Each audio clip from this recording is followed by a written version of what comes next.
Hello, welcome everybody. I'm delighted to have a special guest. This is Dr. Catherine McCall, who is the civil liberties spokesman for the All for Unity party/movement in Scotland, which is pro-union and anti-SNP, Scottish National Party.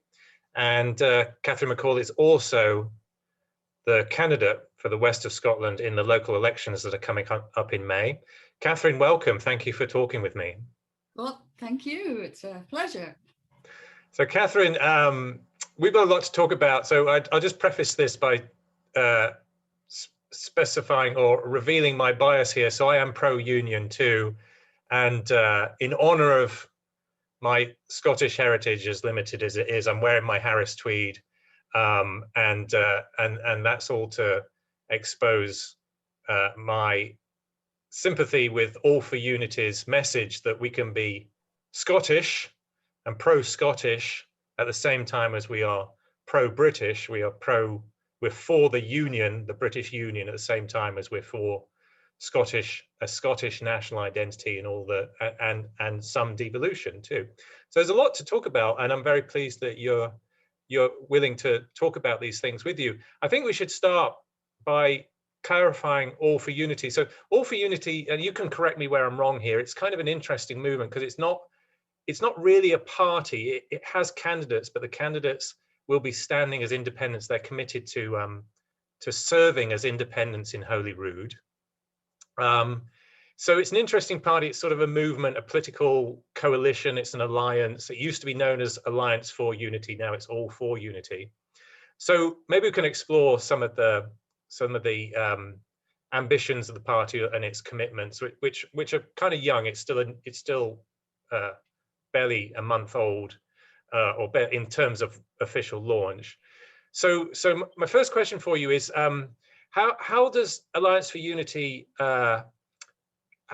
offer this promise that I just articulated as something I agree with, that the All for Unity can be both pro-Scottish and pro-union at the same time? That's going to be a confusing concept to a lot of people who are very bipolar about this issue. You're either pro-independence or you're anti-independence, and that implies that you're anti-Scottish. That's how it's often treated, particularly in the Scottish media for that matter. If you're pro-union, you're treated as anti-Scottish. But your message is you're pro-Scottish and pro-union at the same time. So how do you articulate that?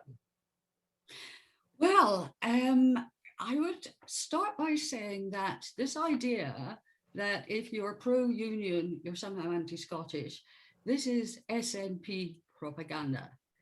It's a line that they have been pushing for years and years and years. And of course, it really is nonsense. The union, which, by the way, is older than the country of the United States of America. So we Scots have been British for longer than America has existed. But more than that, the union is a Scottish invention. It's a Scottish union. It was a Scottish king, James VI, who took over the English crown, who brought all his nobles down to London to rule. And this notion that somehow the Scots have been colonized by the English is completely wrong.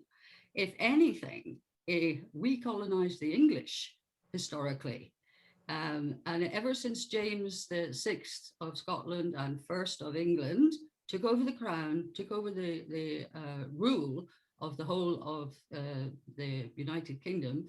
In fact, it was James who named the country Great Britain. And the Britain part is a reference to Scotland. So what he was actually referencing was that Great Britain is Greater Scotland.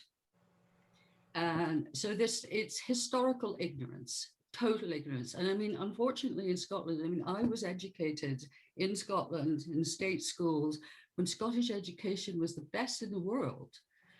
And ever since the SNP came into power, our education standards have fallen and fallen and fallen by all the international measurements. And unfortunately, young Scottish people are not taught history anymore. They don't know the facts. They don't know that exactly that the union is a Scottish union. that essentially we colonized England, and we went on to be a huge major driver in the British Empire. And in fact, so much so that Indians called the British Empire the Scottish Empire. And that's another, piece of information that Scots don't know. So, I mean, one may not agree with empire or colonialism. However, to try and say that Scotland is in any way colonized or was in any way, taken over by England is just false. It's just completely false. So one of the ways I try to counter it is by basically educating people on the truth, on facts, on history, and pointing out also that it's been an enormous benefit to Scotland ever since the Union was of Crowns in 1603, never mind the Union of Parliaments, because it stopped the wars, constant wars, bloodshed, grief, devastation. And as soon as the wars were stopped between Scotland and England, then Scotland flourished, became economically better. Everyone was better off. You then have the Scottish Enlightenment, which only happened because of the Union. And the Scottish Enlightenment essentially led to all the developments in the modern world, in technology, in science, in freedom itself. So, I mean, the history of the Union is a Scottish history, and we are absolute idiots to throw it away, because England benefits and Scotland benefits. We both benefit. And who would benefit at the breakup of the UK? Not England, not Scotland. It's the enemies of Western democracies that will benefit from the breakup. And of course, I am quite convinced that it is those people that are behind this who are funding it. There are American connections to the SNP. Yeah, so I should add, I reveal to the audience at this point that you're a fellow academic and somebody who specializes in philosophy of mind, and I do some political philosophy. So there's both history and philosophy to bring up in our argument for the Union here, and I look forward to exploring that. So this next question is kind of philosophical. It segues from the last one. So to put some more parameters around All for Unity, how much do you think All for Unity is anti-independence, anti-nationalism, or just anti-SNP, or perhaps more accurately, anti-SNP policies? So if it might be all of those things, but if you had to put those in order, how much of each of those things do you think characterize All for Unity? So All for Unity as a party I would say that the top priority is anti-separatism. Because we all, whether we're from the right or the left or the middle or nowhere politically, see that it would be devastating to people in Scotland, and particularly the less well off, the people that are at the bottom of society. I mean, the people with wealth and means, they will just leave Scotland. The businesses already have their plans in place to leave if there is any sign of actual independence happening. So we already have 45% of people in Scotland who are employed in the public sector. In other words, they are funded by taxpayers' money. So the tax base, the businesses that provide the money that actually employs those 45% of people, including the doctors, including our National Health Service, including education, that money will leave Scotland. There's no doubt. So how are they going to fund a health service? How are they going to fund education? And not only will the money leave, the people will leave. I mean, when the businesses leave, the people who work their jobs in those businesses, they have to move too, even if they didn't want to. if they want to continue working. So it spells absolute disaster for my country. And so we're all united that that is the most important issue. But not far behind for me, anyway, is the SNP and their policies. They are the most authoritarian political party in Britain. And if you only have to look at this appalling hate crime law that has just been passed to see that they are following the early footsteps of the National Socialist Party in Germany in the 1930s. I mean, they are socialist, but they're national socialists. And what they really are moving towards is fascism. And yeah. So let's explore that, because as we were talking earlier, the SNP has commanded a narrative here where the SNP, they're the liberals in this fight, and that they are fighting a sort of colonial English rule, and also they want to give Scots their rightful place back in the European Union, which has been denied them by the English, and that rule from London is authoritarian. And yet you're articulating the SNP is the authoritarian side in this battle, and also you are the civil liberties spokesman for All for Unity. How on earth does the SNP get in the position where the pro-union side is the one fighting for civil liberties? How on earth is SNP's how on earth has SNP got itself in the position of being characterized as anti-civil liberties at the same time as it claims to be promoting the liberties of Scots? It seems bizarre. It is a complete contradiction.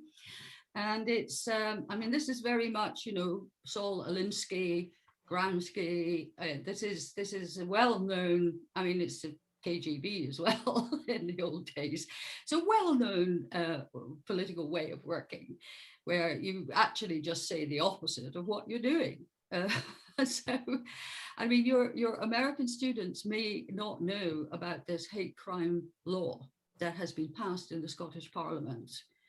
I mean, they may not even know that with devolution, the Scottish Parliament has powers over almost everything that affects daily life in Scotland.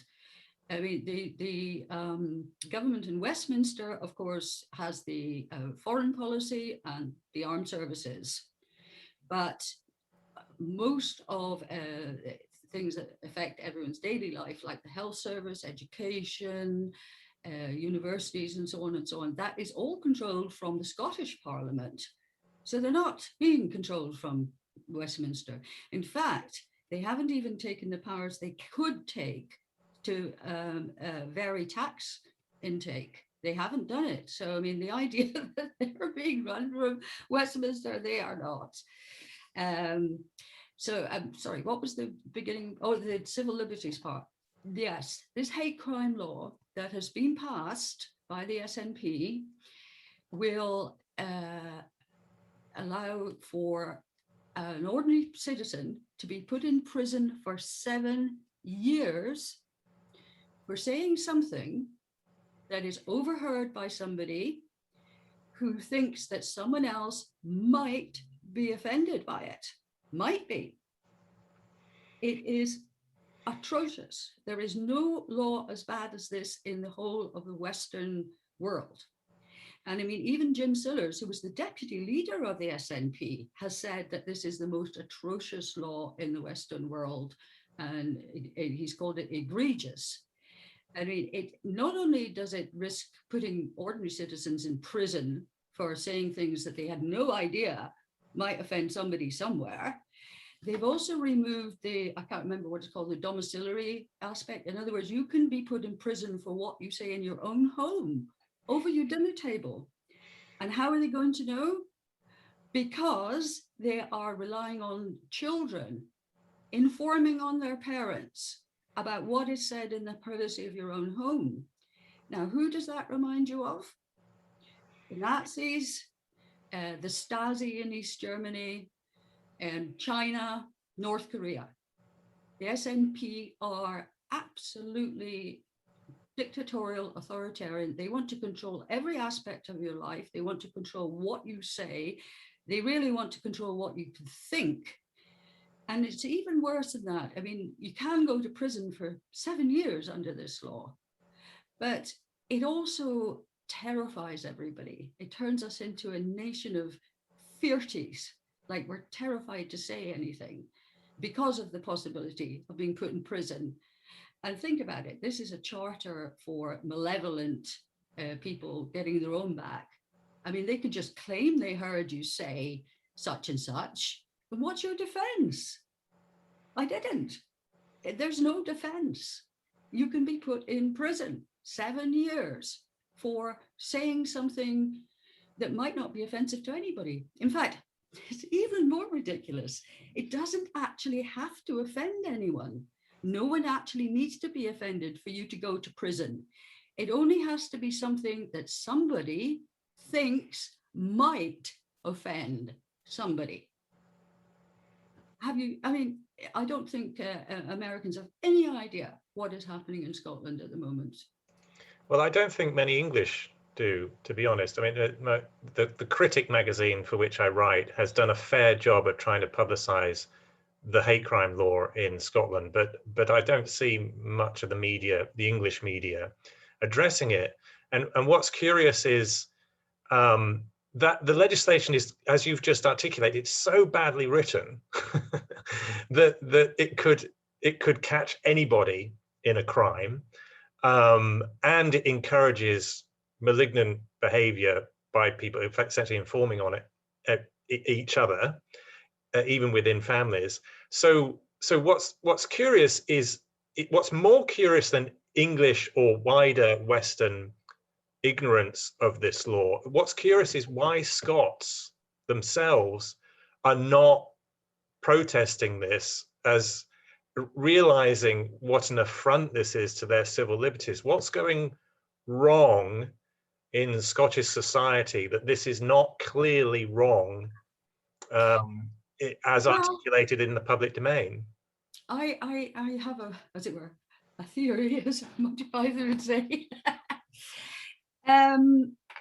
It was appalling that in the Scottish Parliament, both the Liberal Democrats and the Labour Party also voted for this law.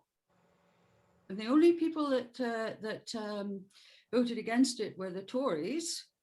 And the Tories have come out to say that they will repeal parts of this law. Now, All for Unity will repeal all of this law.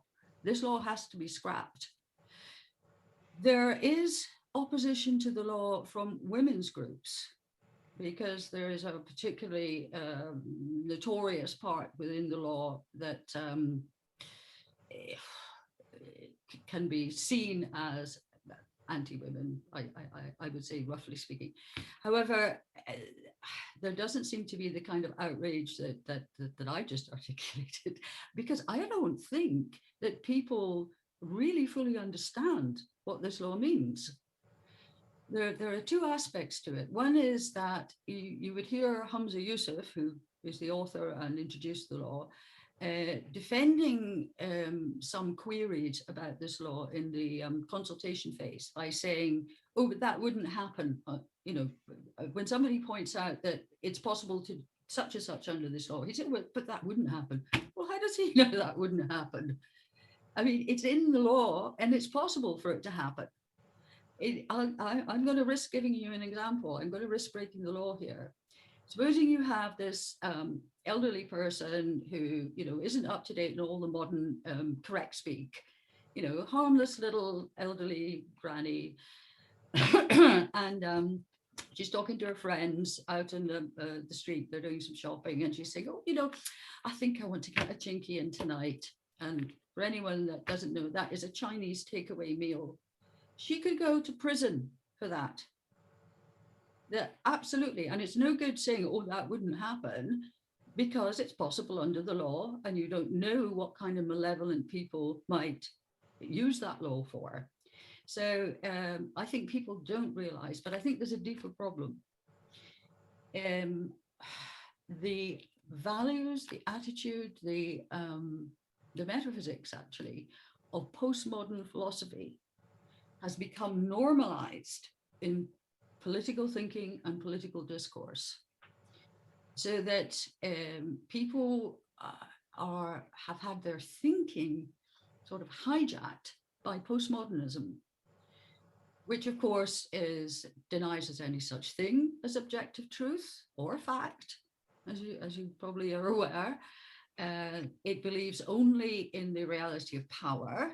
It believes that all of reality is essentially a struggle between groups of the oppressors and the oppressed.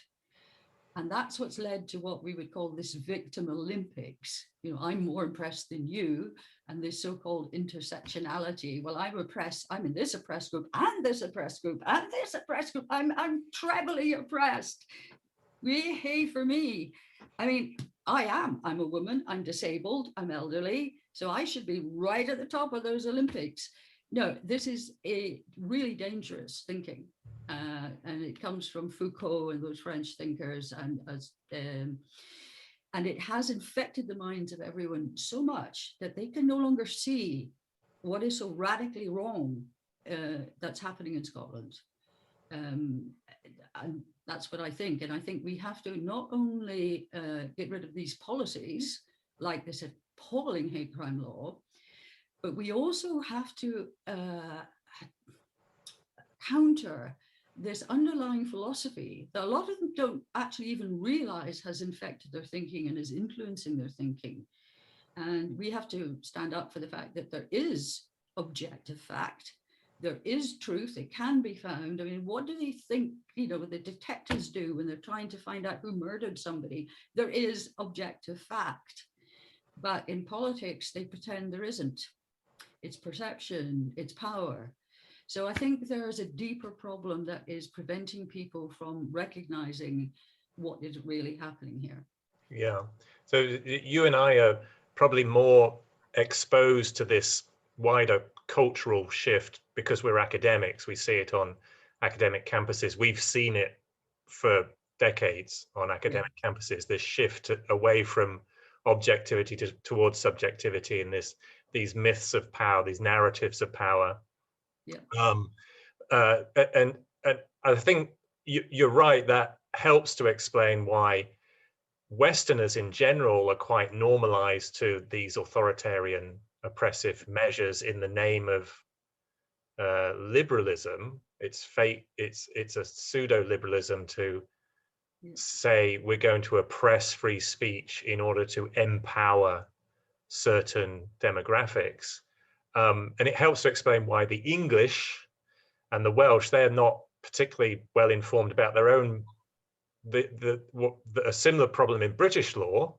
Now we're talking about British law, these non-crime hate incidents, which English police forces have jumped with alacrity to record on people. So these are people who say something that could be offensive on Twitter, and that goes on a database, which is similarly articulated as, but it's a non-crime hate incident, so you shouldn't consider that an oppression of your liberties, but it is, because that database is consulted when you want to apply for certain jobs. So it does have very severe socioeconomic consequences. So there's this general ignorance in Britain of that British law because of this cultural problem. But I think we still need to explain why the Scots should be so ignorant. And it's not, and I think from my understanding, it's not just this wider cultural problem which is emanating particularly from universities, but how about the Scottish media? Why isn't the Scottish media reporting this? You can sort of excuse the English media, you know, that they in some ways, some of the English newspapers have washed their hands of Scottish issues, but why is the Scottish media not mindful of the civil liberties implications of SNP policies? Well, to be fair, some of them do, and they do, but you know, there are opinion pieces that get published. But in general, what we find in Scotland is that the media, particularly radio, particularly BBC and STV, the television and radio, but also the newspapers, are pro-SNP. And you wonder why. I mean, why aren't they doing their job? Why weren't they in the past exposing the extraordinary loss and waste and money that's just disappeared? It's the kind of thing that, you know, investigative journalists used to do. And then you discover that a lot, especially the print media, is very dependent on the Scottish government for money, for income from Scottish government, you know, from advertisements, from announcements and so on. In other words, there's a conflict of interest because they actually, you know, print media are not doing well because of, the internet, and they need the money from the Scottish government, and the money from the Scottish government is controlled by the SNP, by Nicola Sturgeon. And so, you know, they can't really come out too strongly against various, I mean, they're on a tightrope, really. You can see that they will publish things as opinion pieces, but not the hard-hitting investigative journalism that you would normally expect for the kind of scandals that have been going on up here. Isn't this a scandal in itself? So you're talking about the ruling government of Scotland having financial control of the media, which is often called the fifth estate. It's the estate that should be acting some checks and balances on the government. So you're talking of a situation that we normally consider for Russia, where, you know, the Putin and his cronies control most of media. And you're talking about Scotland, a birthplace of democracy in its own right. We're talking about government control of media.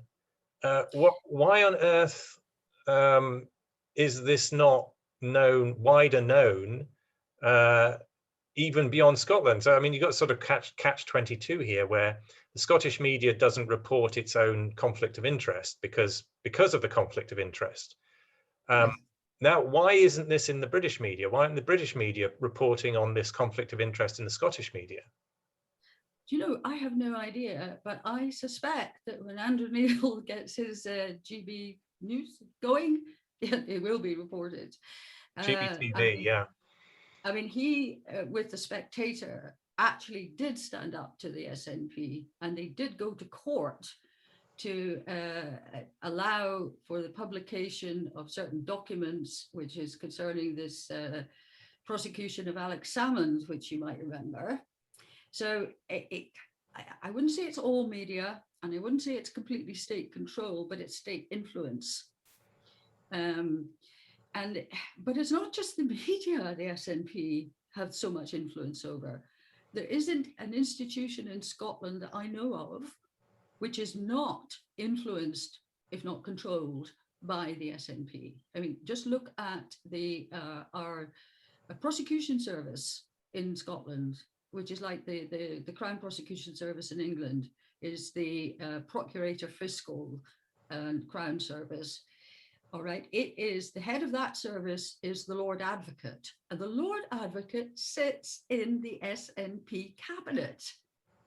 That is complete conflict of interest. So Nicola Sturgeon has control over prosecutions in Scotland. So she's not going to prosecute herself or any of her friends, is she? And one of the first things they did was to abolish our very, very good regional police forces, which were accountable regionally to us, and create a national police force called Police Scotland. And guess who is in control of Police Scotland? SNP and Nicola Sturgeon. So she controls the police, she controls the prosecution service, she has massive influence in the media. She, Scottish government funds, which by the way, come largely from English taxpayers, also go out to lots of charities who have become partially dependent on these funds as well. So she has a controlling hand even in charities.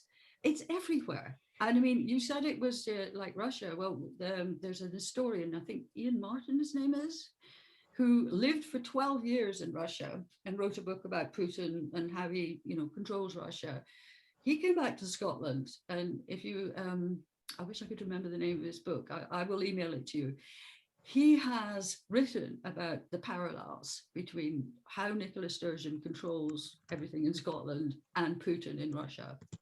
And he's, 12 years living there, he knows how it's done. So news just doesn't get out, as it were, from Scotland. And also because people are frightened, scared here. They really are. You listen to Neil Oliver on his weekly, I mean, he's able to speak because he has an independent income himself. But he really speaks for most Scots. When he and for the last year, he's been talking about this atmosphere of fear in Scotland, about people being, unable to say what they think, afraid that they might lose their job, or in some way, or not progress, or be, informed on, or go on a list somewhere. It's a terrible situation, and that's why I have decided I have to do something about it and join a political party and try and get the SNP voted out of power. Right. So you mentioned Alex Salmond. So this is where I think we should shift to the political philosophy broadly. So you mentioned Alex Salmond. So Alex Salmond's had a bounce. He was in a criminal case. He was the subject of a criminal case which collapsed. He made accusations against Nicola Sturgeon, the current leader of the SNP, which her regime decided not to take forward for structural reasons that you've just articulated. Now he doesn't have a criminal or judicial response available to him. So he has a political response, which is he set up a new party, Alba. So he's had a bit of a bounce from that. To what extent does Alex Salmond's new party overlap with All for Unity, and to what extent does it differentiate? It doesn't overlap at all in any way whatsoever.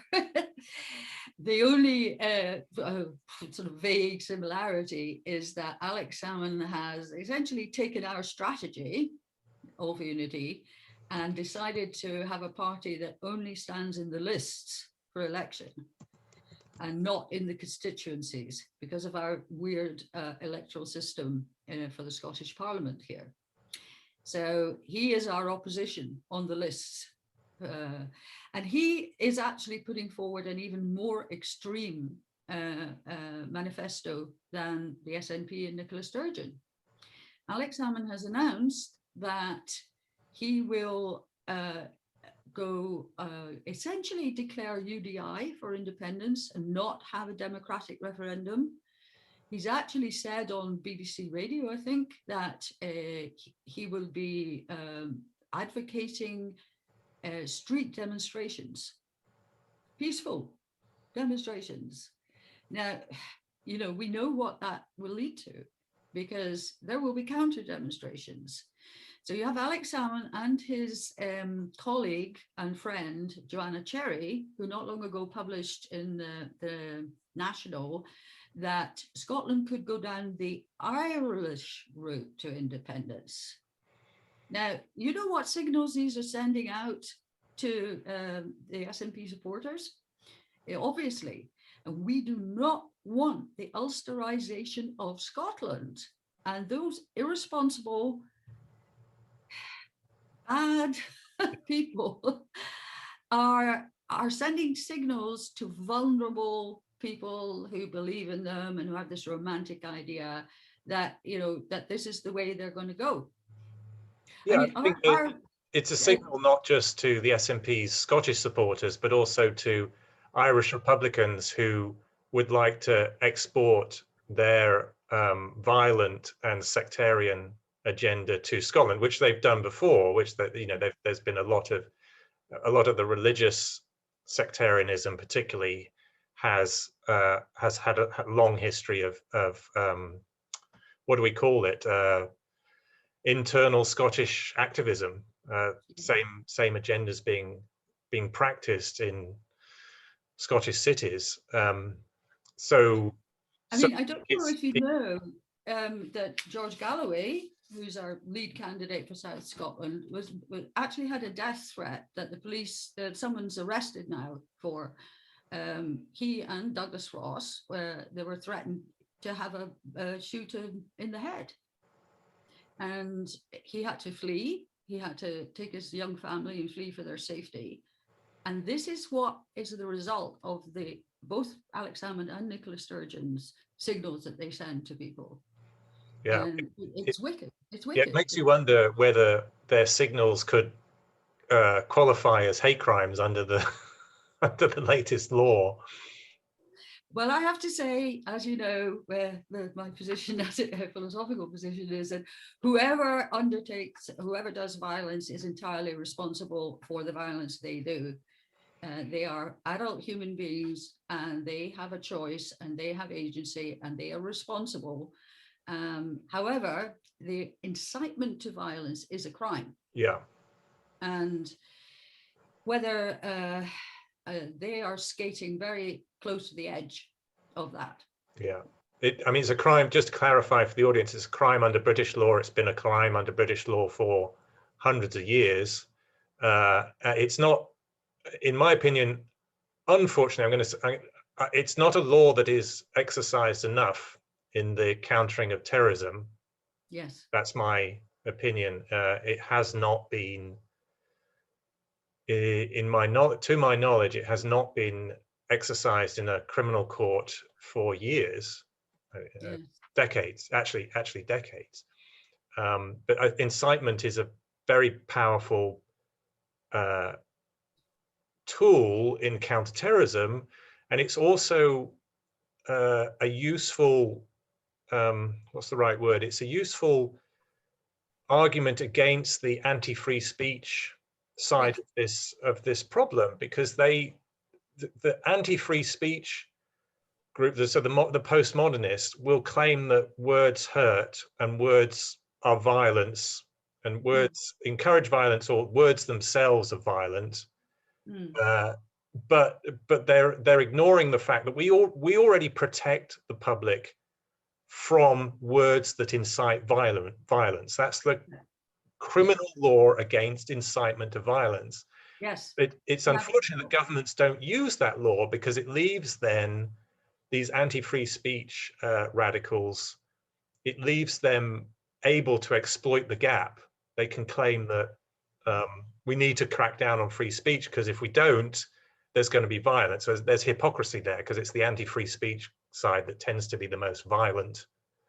Councillors and protesters and all the rest of it. So it's a hypocritical position on their part. But I think incitement to violence is something we should expect our governments to exercise more through their Crown prosecution services and equivalents. Well, I agree, and it's something that I've written about a little bit. And one of the things you mentioned earlier in our interview, that the All for Unity, we are a political party, but when we are elected, we will sit as independents in the Scottish Parliament. If I am fortunate enough to be elected, and it needs about 35,000 votes for me to get elected, because I'm number 2 on the list, I will be working towards introducing into Scots law a law that protects freedom of expression. And what I would like to do is make Scotland a haven for free speech. So I'm going to turn it 360 the other way from where we are now. And you know what will happen then? We will get all the creative people, all the scientists, all the innovators, they will come to Scotland, because you need free speech in order to have anything that is creative. And you can't do philosophy without free speech. You can't do art. You can't do literature. You can't do science. And everything, I mean, free speech is foundational for all freedoms. So this is my intention, that I will protect the expression of opinion. And maybe this is where philosophy comes in a little bit handy in politics. I mean, a lot of people think it's just airy-fairy stuff that's got nothing to do with real life, right? Look at Austin's Speech Act theories. Incitement to crime is not an expression of opinion. It is an act. Okay, just because words are used doesn't mean it's expressing opinion. So, for example, when somebody says, I pronounce you man and wife, they're not expressing opinion. They're actually doing an act, a behavior. So you can actually analyze speech and words and say whether it is expression of opinion or whether it is making people be violent or marrying them or making a promise. There are all kinds of speech acts that are not expressions of opinion. And I intend to get the help of our legal people in All for Unity to write a law that protects the expression of opinion, that nobody may be punished in any way or discriminated against by anyone, by a private company or the state or anyone, because of an opinion they have expressed. And that, you know, that should actually free people from this fear. And it'd still be crime to incite violence, but you will be able to express an opinion, for example, about the incitement of violence. Yeah. That is my intention if I get elected. I want to make Scotland a free speech haven. Yeah, I would certainly support you on that policy, and it would be an inspiration to other Western countries, starting with the British government, which has its own ambivalence about free speech. It's awful. Since Blair, we have not had free speech in Britain. And people have just let it happen. You know, it's like they've just let it happen. And I think it's because, again, a lot of people who are against free speech because they think words hurt, they have good intentions, they have good hearts, they think this is moral and this is good. They're mistaken. It isn't. And when I'm out, I mean, I am very, how could I say, unpopular in my own discipline for this stance I take. And I answer, look, the way you deal with words hurting people and upsetting people is you build resilience. I mean, look, red hair, I grew up with names, you know, and yeah, I was bullied all the way from, 3 years old till 17, by children, by adults, by teenagers, physically when I was young, with words when I was older. I even had a head teacher hold a knife to my throat at one point. And, I know about hurtful words and bullying, and the answer is resilience. You laugh it off, and you teach children how to do it. And that's one of the things I've been doing in my professional career before I retired. And you build resilience so that, words are they're just words, sticks and stones. And that's how, and then we can have the creativity, we can have the humor, the wonderful acerbic humor that Scotland used to have that is now practically illegal. Yeah, and you build a resilience, and you also teach our students how to argue. So I know that you've taught logic, and I've taught logic in a different discipline. So I teach logic in as a social scientific skill, and you've taught logic as a philosophical skill, and we need our young people to learn again, as they used to learn, how to have a logical argument, because the problem with the anti-free speech movement is that they prevent argument. They have protected their fiefdoms of what's allowable content and what's not allowable, and you cannot challenge that because you're cancelled, censored, or tarred as a fascist, or whatever the fashionable, colonialist, whatever the fashionable label is to tar you with. And we can't have an argument, and an argument's not a vicious thing. It's not offensive. It's not violent. An argument is a way to get to truth. Exactly. And our students, you and I know that very few students have the skills of argument anymore. Oh, and I mean, it's not surprising that they get hurt by words, when they come to university, because they have been mollycoddles. They have no practice with argument, no experience, no, it's like anything. You need practice, you need to build up experience, you need to build skills. And that used to happen in schools, and that's what we need to bring back again. I mean, we used to have really a tremendous tradition of debate in Scotland and dialogue. And I mean, if you look at like Charlie Kennedy or any of the Scottish politicians, no matter what party they came from, they all came out of the debating society at Glasgow University, more or less. Not all, but lots of them, because they all debated at school. And Scots are very argumentative traditionally.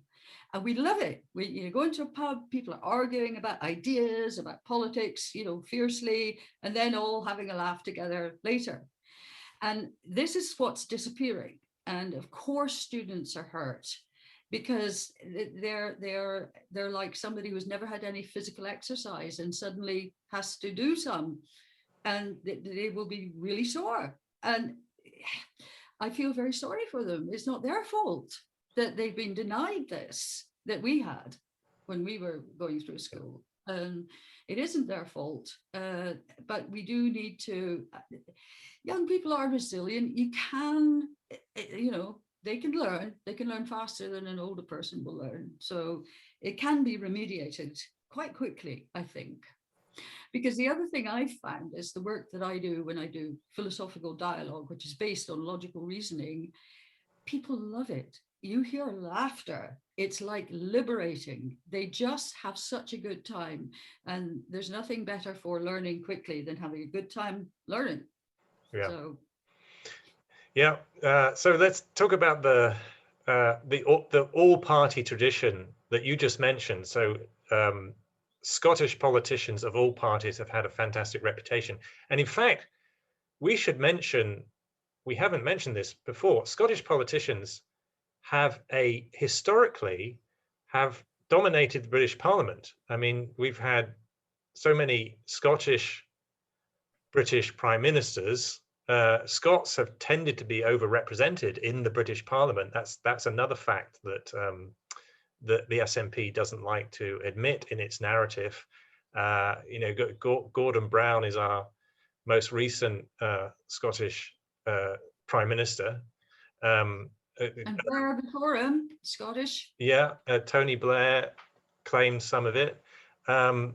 Scots have been very well represented even before the SNP manipulated, the Scottish identity in the British Parliament. So Scottish politics has this strong tradition and a well-respected tradition. The Scottish politicians were not regarded as firebrand nationalists. They were great British politicians at the same time as they were great Scottish politicians. Scotland has this all-party tradition, strong political tradition. How does that relate to All for Unity? All for Unity, its website declares itself as essentially full spectrum politics. Left, it says left, right, middle, or none of the above, essentially. So does All for Unity have a traditional party?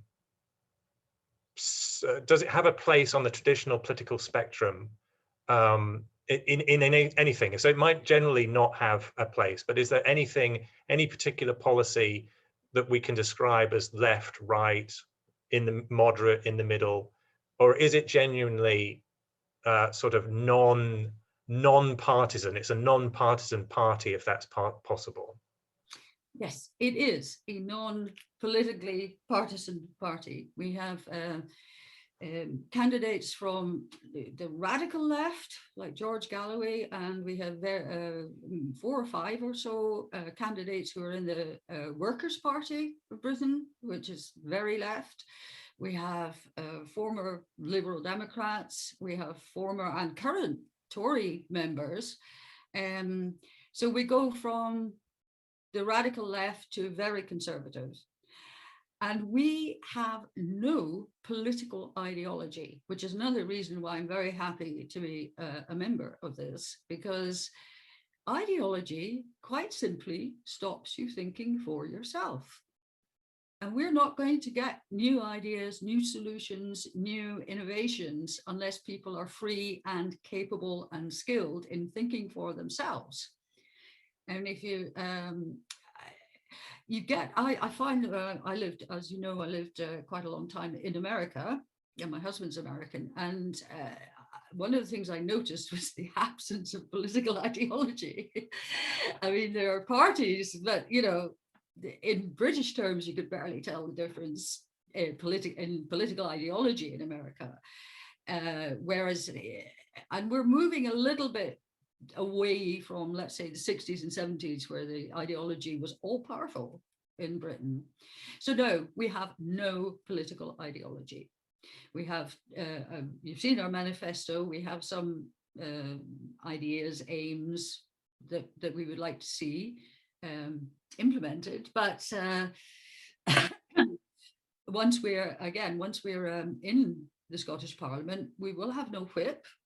We will be able to vote and act according to our conscience, skill, experience, knowledge. Yeah, I suppose all that can be true, and yet when All for Unity has a strong caucus in Holyrood, one would expect, knowing Scottish politics, which Scottish politics has shifted dramatically to the left of English politics, and English politics has tended leftwards in recent decades anyway. You would, as an outsider, you would expect All for Unity to end up looking left of centre. So I've seen in the manifesto, All for Unity wants to restore education and healthcare, and the things that the SNP has neglected or it's mismanaged. And those restoring those tend to be parts of public spending that the left tends to command. It tends to command the public's confidence. The left-wing parties tend to command public confidence on things like education and health, whereas right-wing parties tend to command confidence on things like defense and foreign policy.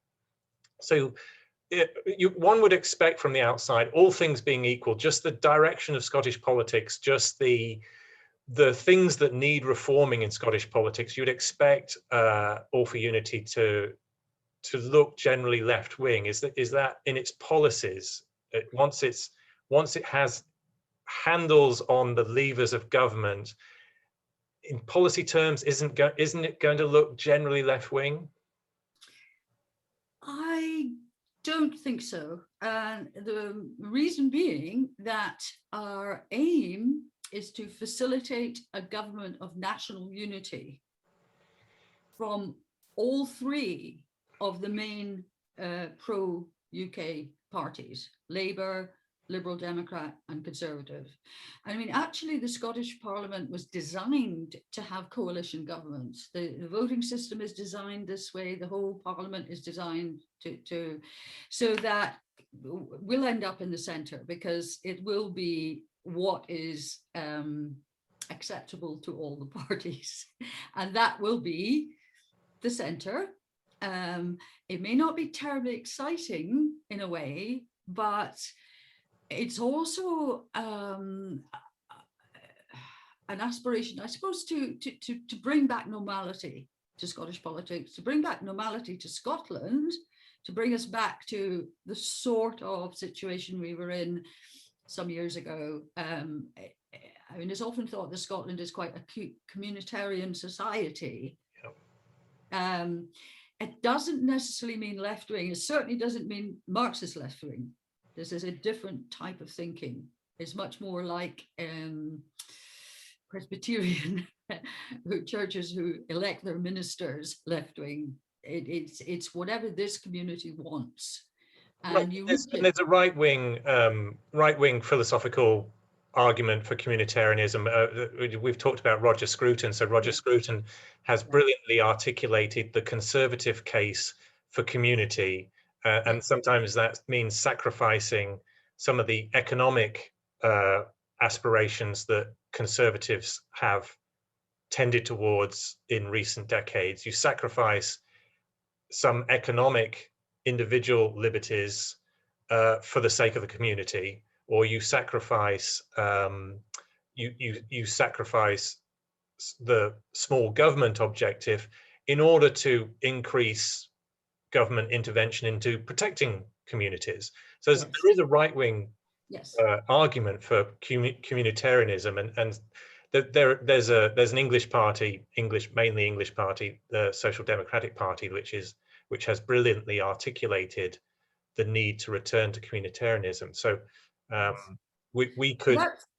That is what I predict Yeah. would come from our facilitation of a government of national unity. I think that's how it would go, because I think that you would see that in common in Scottish traditional politicians, that we come from that culture.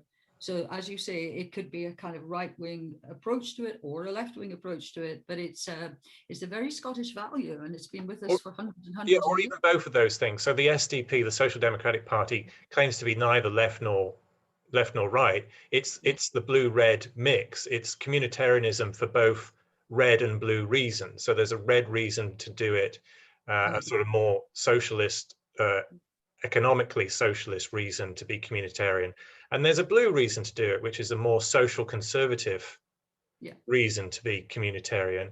And so communitarianism can be, as you know, it can be non-partisan. It can be both left and right, or the sweet spot, or a mix of. And after all, we haven't clarified this. The left-right spectrum doesn't seem to work. It doesn't seem to fit analytically British politics much anymore, like Brexit, Scottish nationalism, Scottish independence. I mean, SNP is economically left-wing, but it doesn't have to be because it's nationalist. It's not nationalism that makes it left-wing. And then it's nationalist, and as we were talking earlier, how particularly for American audiences, nationalism sounds right-wing. Well, that's not, and the SNP is not right-wing. So the left-right spectrum doesn't necessarily have much utility anymore for describing British politics. Well, I mean, I have never thought left-right was accurate at all, anywhere. I think it's a fictional division. And I always judge on, does this promote freedom or does it lessen freedom? So authoritarian and freedom. And so the SNP are entirely at the authoritarian end, whether it's left or right. And it's like the old thing, the circle, you come right round, left and right authoritarian here, and then, anarchists and libertarians as far away as you can get from the authoritarians. And they are very authoritarian. They always have been. Their roots, their founder, Donaldson, was a great sympathizer of the Nazis and hoped that they would win. He was, so that's their root, Nazism. Yeah. All right. So thank you, Catherine. I've got one final question for you, which I think we should clarify. We should clarify the answer to this so that the audience appreciates what might happen if All for Unity has real power in Holyrood after the May elections. So, as I was saying earlier, All for Unity has a strange position where it's a party, but it wants its candidates, once elected, to stand as independent. So at that point, I would think All for Unity starts to look like a caucus rather than a party. So the independents, they're formally independent, but they will presumably caucus together on votes in Holyrood. They're not really acting as a party, so there's presumably not going to be a party whip. And that's, you really need a party whip to be a party, a parliamentary party. So, and then you mentioned earlier that ultimately then All for Unity would try to form a national government. Once it's formed a national government, what happens next? Does All for Unity dissolve?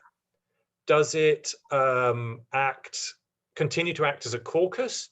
Does it, or on the other hand, does it actually need to more formalize its structure as a party in order to keep that national coalition together? Because caucuses are not good at national coalitions. National coalitions work best when they are coalitions of formal parties. So there's going to be a bit of a dilemma here in any national government. So can you give us a clue as to how you see it playing out? Yes, we will continue as you describe it, more of a caucus than a traditional party with a whip.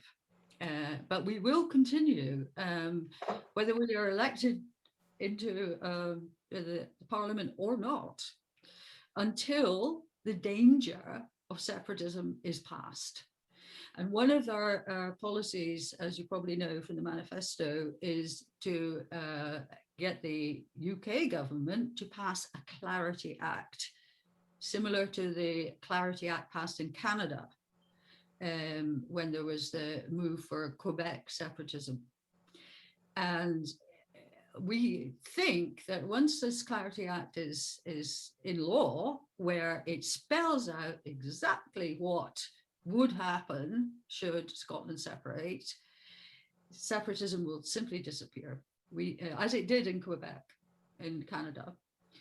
However, if for some reason, and I just hope that this doesn't happen, if Alex Salmond gets, as George Galloway puts it, the whip hand through this election, and he wants to declare UDI and undemocratically and technically illegally try and pull us out of our Scottish Union. We have also said that each region has a say whether it remains British or goes with this new country. And if you look at the results of the 2014 referendum on independence, which the Scottish British people won by quite a margin, in the biggest historical vote in Scotland ever, the biggest democratic vote, which the SNP is just ignoring it. You will find that only 3 counties in Scotland voted to go independent. Only 3. The rest of all the counties in Scotland and the landmass of Scotland want to remain British in our Scottish Union. And they are not, the SNP just is not going to force us out of our country, which is Britain. And they don't seem to really understand that. We are the majority. They are the minority. Now, Glasgow, Dundee, and a few bits around the Central Belt, they want to declare UDI and be independent. Good luck to them. The rest of us, we are British. We are staying in our Scottish Union. Well said, Catherine. It's been a real pleasure to talk to you, and it's fantastic for me to be able to talk politics and philosophy at the same time. I've really enjoyed that. Catherine, I wish you all the best as a candidate. I wish the party all the best, and long live the Union. Indeed, and I'd love to speak to you again. This has been really fun, and there's more to go into in philosophy here. Yeah, we will. Thank you, Catherine. Bye-bye.